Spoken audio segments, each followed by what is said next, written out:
আওয়ামী লীগের দালালেরা,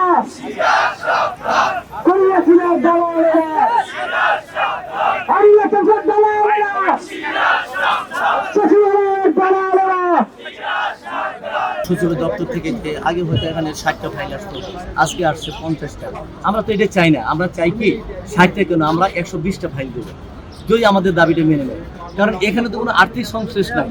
এখানে কি হলো, আমাদের উপর একটা কালো আইন বর্তায় দিল। এই কালো আইনটার জন্য সরকারের কোনো বেনিফিট নাই, কারণ এটা তো একটা কেয়ারটেকার গভর্নমেন্ট, তারা তো এক সময় চলে যাবে। যখন এই দেশে নির্বাচিত সরকার আসবে, তারা কিন্তু এই কালো আইনটা কিন্তু আমাদের উপর অপপ্রয়োগ করবে। আমরা তাদের দালালেরা, আমরা তাদের নির্বাচন,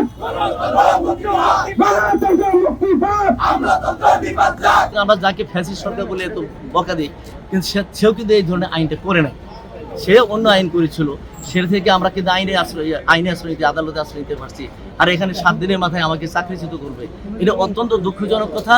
এবং আপনাদের মাধ্যমে বিশেষ করে জনপ্রশাসন সচিব এবং ক্যাবিনেট সচিবের কাছে আমাদের পক্ষ থেকে অনুরোধ থাকবে যে আপনারা এটা পজিটিভলি চিন্তা ভাবনা করে সমগ্র দেশের কর্মচারীদের বিবেকের মুখের দিকে তাকিয়ে, আমাদের চাহিদার কথা তাকিয়ে, আমাদের দাবির কথা তাকিয়ে আপনারা এই কালো আইনটা বন্ধ করে দেন, বাতিল করে দেন। সচিবালয়ের কালো হাত ভেঙে দাও, ঘুরিয়ে দাও, ভেঙে দাও, ঘুরিয়ে দাও।